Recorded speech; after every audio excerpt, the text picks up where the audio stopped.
I grew up a kid in the Caribbean, amazed by movies, fascinated by movies, just wanted to be enveloped and immersed in movies.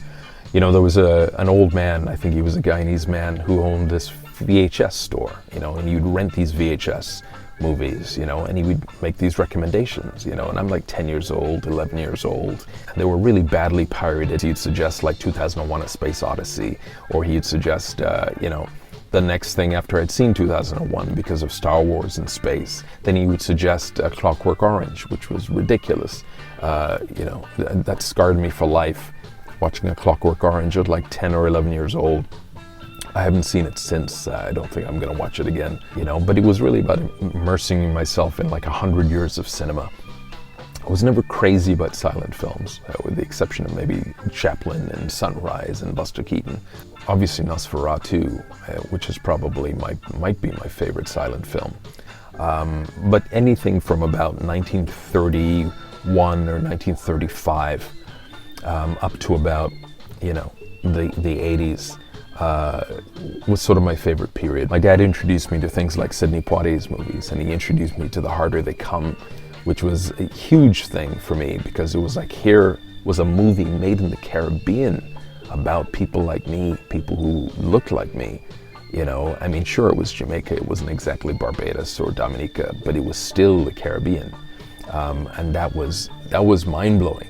And so, that was sort of a game changer for me, because I never considered that, Caribbean people could make movies. I just figured that was a Hollywood thing.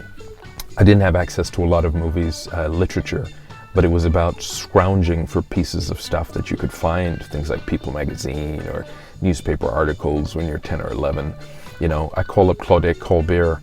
I'm about like 11 or 12, and I found out she's living on the island. I called her up, her prank caller, she answers the phone. I'm terrified, and I hang up. The drive-in. We'd go in the station wagon, we'd go watch these movies, and it was huge and big and immersive, and it was incredible. And it was just such an incredible experience to share that with my brothers and sister and my parents in this little station wagon that we had.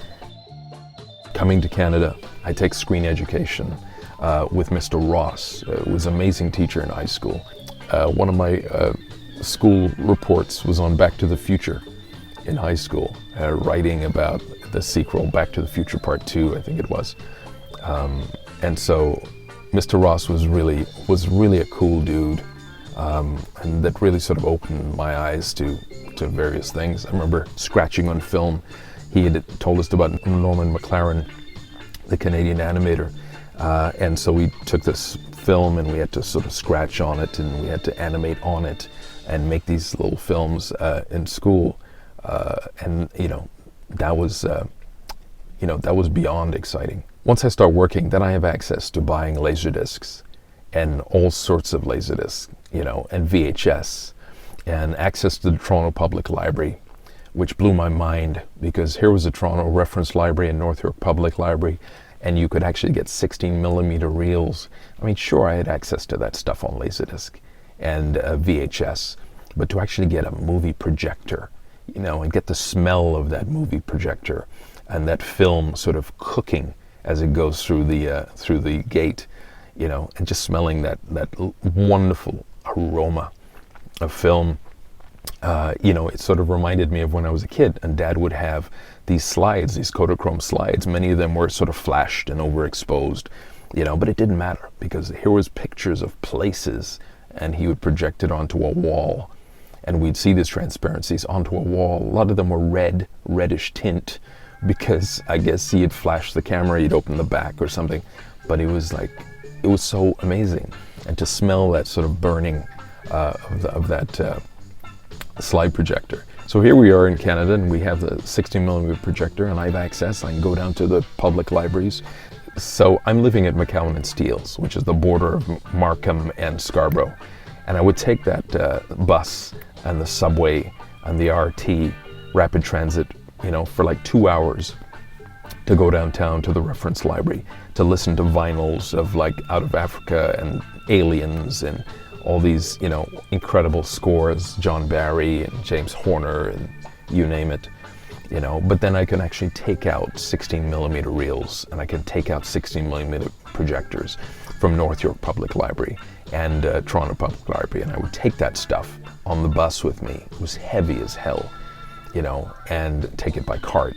And you're lugging it through the winter for 2 hours. Heavy. Wizard of Oz and Star Wars, A New Hope, Episode 4, and Sound of Music, and Fantasia, Bambi, and film noirs, and Apprenticeship of Duddy Kravitz, Star Wars, you name it, all sorts of stuff. Lawrence Arabia, Bridge on the River Kwai, Dr. Zhivago, Jaws, Close Encounters. And it was about having that communal experience that I could bring those films back home on 16 millimeter, and they would be bigger, and they would be bigger, and you could actually watch them with your family and friends. Most of the time they didn't want to watch these old movies, but I didn't care. Sometimes it would be like dragging them kicking and screaming to watch these movies with me and share that experience with me. And so that was cool, because I think movies should always be watched as a group. I don't think you should watch a movie alone.